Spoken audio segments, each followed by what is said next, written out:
네, 오늘 이 시간 우리가 주신 하나님 말씀을 봅니다. 누가복음 6장 20절에서 21절까지의 말씀입니다. 누가복음 6장 20절에서 21절까지의 말씀. 네, 누가복음 6장 20절 21절 말씀. 제가 성경 신약성경 98쪽입니다. 우리 같이 두 구절이니까요. 큰 소리로 같이 읽겠습니다. 20절입니다. 시작.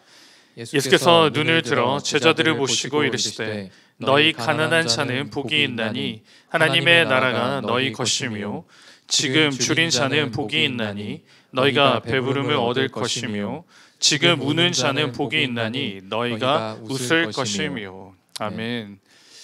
우리 복된 주일 예배의 자리에 나오신 여러분을 환영하고 축복합니다. 우리 옆에 있는 사랑하는 지체들을 두 눈을 바라보며 이렇게 인사합니다. 함께해서 행복합니다. 네, 그리고 한 번 더 인사해 볼게요. 눈을 보고 당신이 나의 복입니다. 나의 복입니다. 네, 당신의 복입니다. 우리 함께함이 하늘의 복인 줄 믿습니다. 네, 몇 명 없네요. 함께하면 우리의 복인 줄 믿습니다. 여러분 복 받으시기 바랍니다. 네, 복 받으시기 바랍니다. 여러분이 받고 싶은 복은 무엇인가요? 어떤 복을 받고 싶으십니까? 이제 사회에서 물어보면 대다수가 이렇게 답을 합니다. 건강의 복과 돈과 명예와 지위를 바랍니다. 그걸 합쳐서 복이라고 생각합니다. 애석하게도 이제 수능이 101일밖에 남지 않았습니다. 맞나요? 102일인가요? 아무튼 수능을 준비하는 여러분들에게 만점의 복이 있기를 바랍니다. 취직과 또 더 좋은 회사로 이직을 원하는 복 또한 여러분에게 내릴 줄 믿습니다. 네, 그럼요. 근데 여기서 설교가 끝나면 큰일 나요. 자, 복이라고 할 때 무엇이 복인가? 복이라고 할 때는 내가 필요한 것들이 채워질 때 복이다라고 말합니다. 내가 원하는 걸 가질 때 그걸 우리는 복 받았다라고 이야기합니다. 그런데 오늘 말씀에 보시면 내가 채워지지 않음에도 불구하고 그것이 복이다라고 하나님의 말씀은 우리에게 선포해 주십니다. 즉 세상이 말하는 복과 하나님이 말씀해 주시는 복에 큰 차이가 나타납니다. 그걸 오늘 본문의 제목은 세상은 모르는 축복입니다. 세상은 알 수도 없고요. 세상은 누릴 수도 없는 축복. 그 축복이 오늘 본문에서 우리에게 말씀해 주고 있습니다. 그러니 진짜 축복이죠. 세상이 모르는 축복이 무엇인가? 오늘 이 말씀을 받으시고 이 세상에 없어질 축복이 아니라 세상에 사라지는 그 복이 아니라 변함이 없는 그 비밀하고 은밀한 하나님의 축복을 붙잡고 누리며 살아가는 우리 모두가 될 수 있기를 주님의 이름으로 축복합니다. 그 첫 번째 복은 무엇이냐? 세상이 모르는 축복 첫 번째는 지금이 복입니다. 지금이 축복입니다, 여러분. 때를 잘 알고 분별해야 됩니다. 때를 잘 알고 분별해야 되는데요. 다 때가 있습니다. 제가 이번에 2025년 수학 능력 시험에 수능을 치기로 했습니다. 왜냐? 의대를 가고 싶어서. 그래서 성현 형제랑 같이 학교를 다니려고 수능을 준비 중에 있습니다. 여러분 이상하죠? 이상한 겁니다. 이거 이상한 거예요. 저 왜 저러지? 뭐 이렇게 생각할 겁니다, 여러분. 때가 있어요. 때가 지나가면 그냥 지나가야 되는 거예요. 때가 지났기 때문에 때에 맞춰 살아가야 합니다. 제가 지금 무슨 부귀 영화를 누리겠다고 수능을 준비하겠습니까? 때가 있어요. 여러분, 나는 지금 무엇을 할 때인지를 살펴보셔야 돼요. 나는 지금 무엇을 할 때인가? 하나님의 말씀은 우리에게 어떻게 이야기하실까요? 지금 내가 해야 할 사항들이 많은 이때, 그리고 힘들고 어렵고 지치고 아무것도 보이지 않는 이때는 도대체 나에게 어떤 때인가? 그냥 삭제되고 싶은 이 시간들과 이 시기들과 이 상황들이 나에게는 어떤 의미로 작용하고 있는가? 그게 오늘 본문이 말씀해 주시는데요. 지금이 축복의 때라는 겁니다. 지금 여러분이 마주하고 있는 상황과 환경과 그것이 축복임을 오늘 본문이 이야기합니다. 이상하죠? 세상은 절대 그걸 축복이라 하지 않습니다. 나는 아직도 힘들고 어려운데 어떻게 지금이 축복인가? 본문은 분명히 축복이라고 말씀합니다. 주님께서 제자들에게 말씀하시는데요, 지금 줄인 자는 복이 있고요, 지금 우는 자는 복이 있다라고 말씀합니다. 언제요? 지금입니다. 지금 줄이고 지금 우는 자들에게 복이 있다라고 말씀하십니다. 왜 이렇게 말씀하시는가? 미래에 줄이고 우는 것보다 훨씬 낫다는 겁니다. 아니요 목사님, 그냥 지금도 웃고 나중도 배부르고 지금도 배부르면 되잖아요. 그게 제일 좋습니다. 그런데 여러분, 지금 배부르고 즐겁다라는 것은 무슨 뜻을 나타내는 것일까요? 내 상황 가운데 하나님이 없다는 겁니다. 내가 즐겁고 행복하려는 전제적인 조건이 하나 있는데, 그 전제적인 조건이 무엇이냐? 내가 원하는 대로 행할 때, 행동할 때, 누릴 때, 맛볼 때 행복합니다. 누군가의 간섭을 싫어합니다. 누군가가 나의 삶에 제재를 가하는 게 너무 거북합니다. 그러니 어쩔 때 행복해요? 나 혼자 내 마음대로 살 때 행복합니다. 하나님을 떠나서 행복하게 산 사람들의 결론이 있는데요, 지금 행복하게 살았던 사람들입니다. 창세기 6장 5절에 보시면 노아 시대 때인데요, 여호와께서 사람의 죄악이 세상에 가득함과 그의 마음으로 생각하는 모든 계획이 항상 악할 뿐임을 보시고, 사람들이 모였는데 사람들이 확장이 돼서 너무 많은 사람들이 모였습니다. 풍성해졌어요. 그런데 이들이 풍성해져서 어떻게 해요? 행복하게 살아갑니다. 누구 없이요? 하나님 없이. 자기들이 원하는 대로, 하고 싶은 대로 하며 살아갑니다. 여러분, 세상에선 그걸 행복이다라고 이야기해요. 그런데 하나님이 보시기에 이들의 행복한 모습은 어떤 모습이셨습니까? 악한 모습이었습니다. 그들의 행복은 가짜였고요, 그들의 기쁨은 진실하지 못했습니다. 죄악 가운데 허덕이며 살아가는 삶이었습니다. 여러분, 행복하게 사시기 바랍니다. 그런데 이 땅에서 행복하게 산다는 것은 하나님 없이 살면 됩니다. 내가 성경 안 읽어도 되고요, 내가 교회 안 와도 됩니다. 하나님 없으면. 이 주일날 여러분 서핑 가면 돼요. 왜 여기 와 있나요? 양양을 가야죠. 하나님 없이 살면 행복합니다, 여러분. 그리고 내가 내 개발을 할 수 있고요, 발전을 할 수 있습니다. 나에게 기쁨이죠. 행복입니다. 나의 경쟁자는 이 거룩한 주일에 공부하고 있고요, 그리고 취업을 준비하고 있고요, 그리고 진급하기 위해 열심히 노력합니다. 그러니 때로는 뭐죠? 나는 여기 왜 있지? 뭐 하지?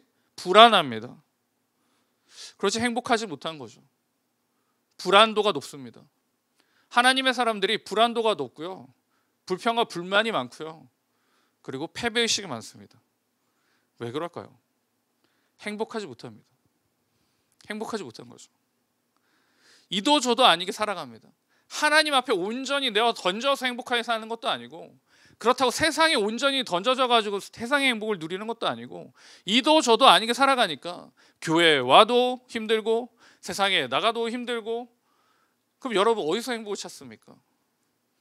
근데 대부분 이런 상황일 때 보면 교회로 와서 막 열심히 하나님을 붙잡기보다는 행복을 찾아 세상으로 걸어갑니다.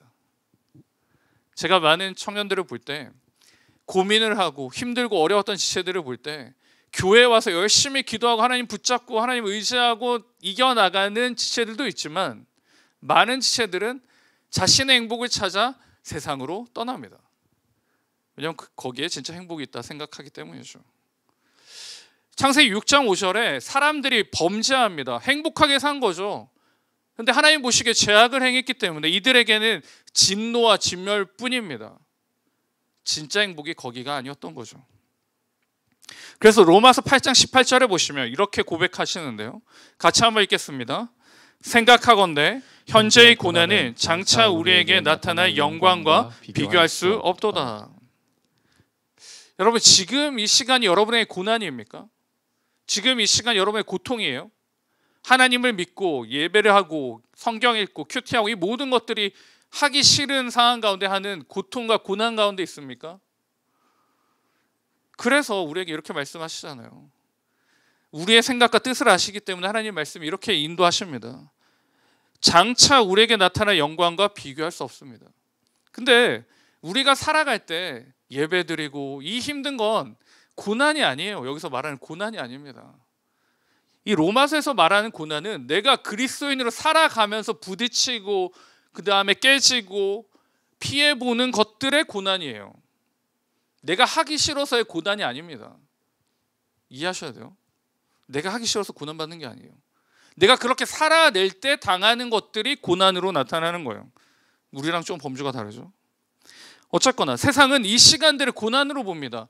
허비한다고 봅니다. 쓸데없는 시간을 보낸다고 생각합니다. 그리고 우리도 그렇게 생각합니다.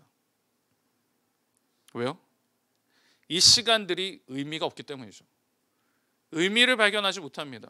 예배의 의미가 없고요. 하나님 말씀의 의미가 없고 기도의 의미를 찾지 못합니다. 그러니 의미를 찾아서 유랑합니다. 떠돌이 생활을 하는 거죠. 교회도 한번 와봤다가 또 공부도 해봤다가 또 다른 것도 해봤다가 여행도 다녀봤다가 유랑 다닙니다. 결국은 어떻게 될까요? 현재를 잃어버리고요. 현재를 잃어버리니 어떻게 해요? 미래의 영광까지도 잃어버립니다. 희망이 없어요. 희망이 없습니다. 사랑하는 여러분, 지금 현재가 우리에겐 축복입니다. 오늘 하루를 살아낼 수 있는 은혜를 주시고 힘을 주시고 나를 주신 게 하나님의 뜻이고 축복입니다. 근데 우리는 너무 당연하게 내일을 생각하고요. 우리는 너무 당연하게 다음 주를 생각합니다.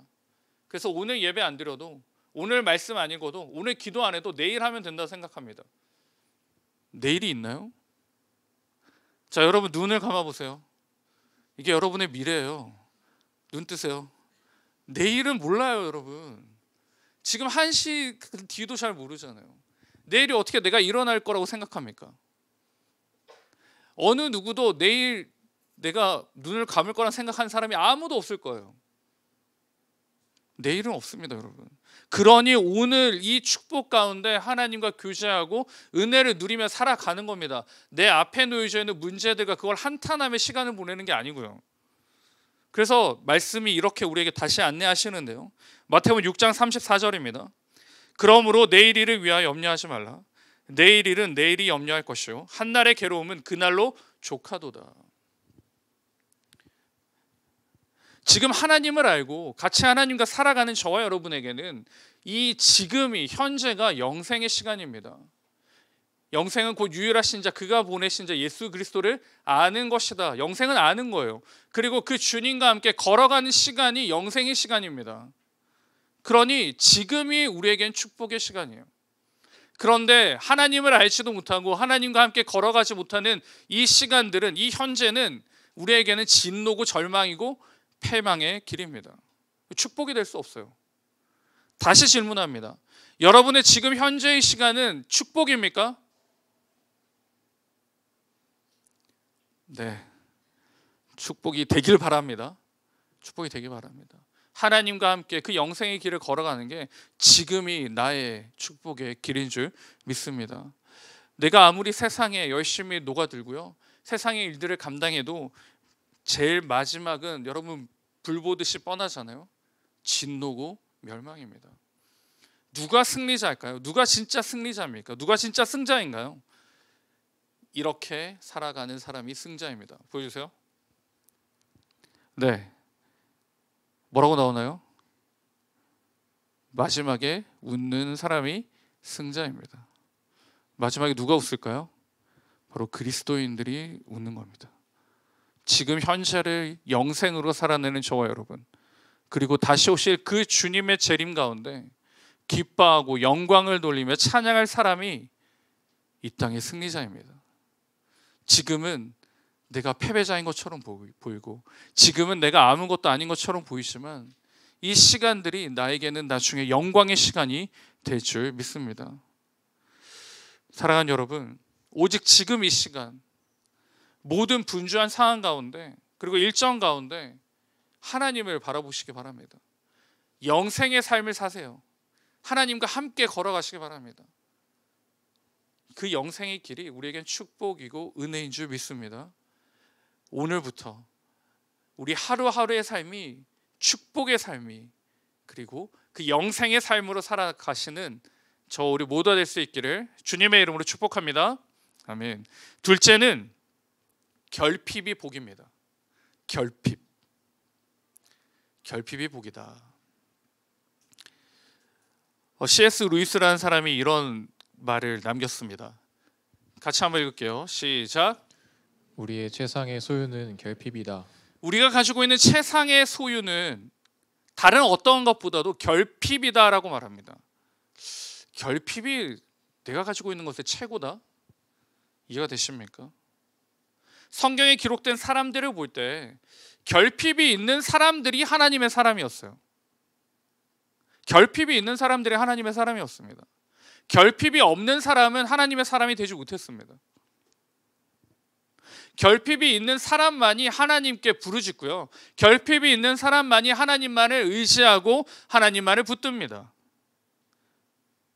결핍이 없는 사람은 간절함도 없고요. 절실함도 없습니다. 그리고 하나님을 필요하지도 않습니다.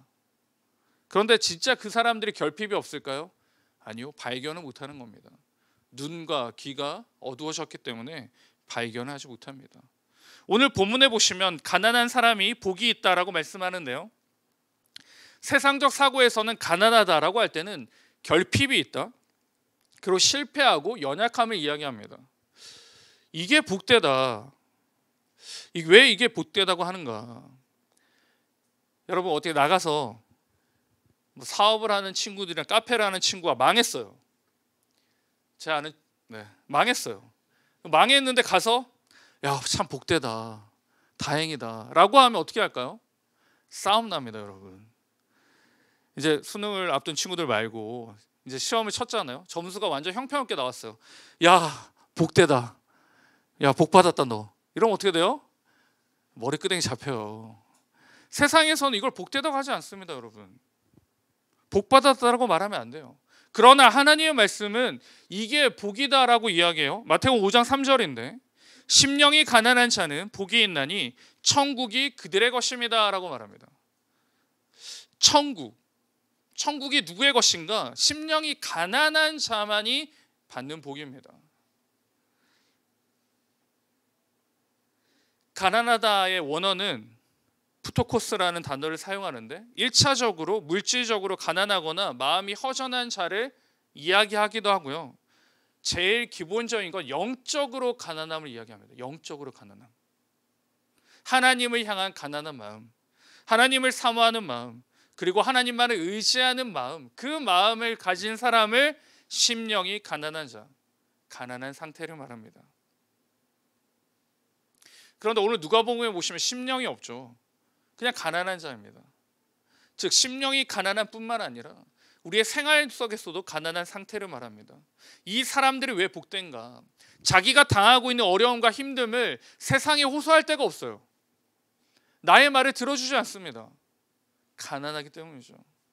그러니 어떻게 해요? 하나님만을 바라봅니다. 유일한 소망이고 희망인 하나님만을 바라봅니다. 그러니 이 가난한 자에게는 복이 있을 수밖에 없습니다. 유일하게 붙잡는 대상이 하나님이기 때문이죠. 여러분 지금 날씨가 굉장히 무덥습니다. 오늘 엘더들, 리더들 또 지체들 가운데 건강이 안 좋은 지체들이 많은데요. 여러분 잘 건강을 잘 지켜나가시기 바랍니다. 우리 옆에 있는 지체들 한번 볼까요? 지금 무더위가 있어서 그런지 좀 약간 야위어 보이는 있는 것 같. 네, 야위였네요. 상영 형제, 좀 야위인 것 같아요. 이 무더위가 있으니까 이제 식사를 잘 못하죠. 입맛이 잘 없습니다. 입맛이 잘. 저만 그런가요? 입맛이 잘 없는데 먹을 때는 여러분 어디까지 먹어봤어요? 어디까지 먹어봤니? 이런 거 있잖아요. 제가 볼 때 벨트까지 풀고 먹는 사람을 본 적 있어요. 뷔페 가서 벨트를 풀고 먹으면 그 먹고 나면 어떻게 됩니까, 여러분? 만사가 귀찮죠. 말하는 것도 귀찮고요, 움직이는 것도 귀찮고요, 눕는 것도 귀찮아요. 그냥 가만히 있기를 원합니다. 지금 이 상태를 우리 영적인 상태와 똑같아요. 배부른 사람은 하나님 앞에 나아가지 못합니다. 무거워서 하나님께 나아갈 수가 없어요. 가득 차 있기 때문에 하나님을 바라보지 못합니다. 그게 바로 가난한 자입니다. 가난한 자입니다. 모든 게 싫어집니다. 모든 결핍이 없잖아요. 내 눈에 내 귀에 결핍이 보이지 않고 들리지 않습니다. 그러니 나는 지금 포만감으로 지금 만족합니다. 만족할 수 없는 상태인데 만족하는 거예요. 자기 기만입니다. 성경에 이런 인물이 있었습니다. 한 번도 꺾이지 않는 인물. 그런데 그의 시작은 결핍에서 시작했습니다. 솔로몬입니다. 솔로몬이 하나님 앞에 그의 삶을 시작합니다. 결핍이었고요. 어려움이었습니다. 그래서 하나님만을 바라보고 하나님 중심의 삶을 삽니다. 열왕기상 3장 7절인데 제가 읽겠습니다. 나의 하나님 여호와여, 주께서 종으로 종의 아버지 다윗을 대신하여 왕이 되게 하셨사오나 종은 작은 아이라 출입을 할 줄 알지 못하고. 하나님 앞에 겸손함으로 나아갑니다. 작은 아이다. 하나님이 도와주시옵소서, 지혜를 주시옵소서 라고 요청하고 간구합니다. 부족하고 결핍이 있기 때문입니다. 그런데 그의 삶이 바뀐 걸 알잖아요, 여러분. 모든 결핍과 부족이 다 채워졌을 때 그의 삶이 어떻게 되느냐. 열왕기상 4장 21절에 보시면 솔로몬아, 그 강에서부터 블레셋 사람의 땅에게 이르기까지와 애굽 지경에 미치기까지의 모든 나라를 다스림으로 솔로몬이 사는 동안에 그 나라들이 조공을 바쳐 섬겼더라. 결핍이 없어졌습니다. 풍성함과 풍부함과 풍요함만 남았습니다. 그러니 어떻게 됐을까요? 하나님을 지워버렸습니다. 이제 더 이상 필요가 없어진 거죠. 채워졌기 때문입니다. 그 결과는 비극이죠. 나라가 둘로 쪼개집니다. 우리 삶을 한번 돌아봅시다. 여러분의 삶에는 뭐가 없나요? 남자친구 여자친구 없어요 이런 거 말고 뭐가 없나요? 뭐가 없어요? 이것도 없고 저것도 없고 이것도 없고 다 없죠. 그런데 왜 힘들까요? 분명히 하나님께서 결핍이 축복이라고 했는데 이것도 없고 저것도 없고 많은 것이 없어서 힘든데 왜 힘들까요? 내가 채우려니 힘든 겁니다. 내가 채워 넣으려고 하니까 힘든 거예요. 이 결핍과 부족을 내가 책임지고 내가 어떻게든 해결해 보려고 하니까 실족하게 됩니다. 그리고 무너지게 되는 거죠. 하나님이 우리에게 결핍이 복이라고 말씀하시는 이유는 너희들이 채워 넣어라가 아니라 내가 채워준다는 겁니다. 내가 이끌어주고요, 내가 담당해주고 내가 붙잡고 역사함을 이야기하고 선포하기 때문에 그 결핍은 우리에게 축복이 되는 거예요. 왜요? 그 결핍으로 하나님의 살아계심을 발견하니까요. 그 결핍으로 하나님의 사랑을 누리기 때문입니다. 출애굽기 6장 7절인데 출애굽기 6장 7절 제가 읽겠습니다. 너희를 내 백성으로 삼고 나는 너희의 하나님이 되리니 나는 애굽 사람의 무거운 짐 밑에서 너희를 빼는 너희의 하나님 여호와인 줄 너희가 알지라. 하나님께 분명히 말씀하십니다. 출애굽, 애굽 땅에서 힘들고 어렵고 미래가 보이지 않고 힘들게 사는 너희를 빼낸 자가 누구라고요? 여호와 하나님이다. 지금 나의 인생에 애굽 사람처럼 무거운 짐이 있고 어깨에 있고 나를 짓누르고 내 앞에 보이지 않는 여러 가지 미래들 앞에 어떻게 해야 될지 모를 때 이걸 감당하시는 분은 누구라고요? 여호와 하나님께서 감당해 주십니다. 여러분 결핍이 있습니까? 문제가 있나요? 어려움이 있습니까? 감사하세요. 분명히 이 시간들을 통해 살아계신 하나님이 선포하실 줄 믿습니다. 그 사랑의 하나님이 나타내실 줄 믿습니다. 그것이 바로 우리에게 축복이 됩니다. 사랑하는 여러분, 복이 되시기 바랍니다. 복된 사람으로 살아가시기 바랍니다. 그런데 세상의 축복이 아니라 하늘의 축복을 누리시며 살아가시기 바랍니다.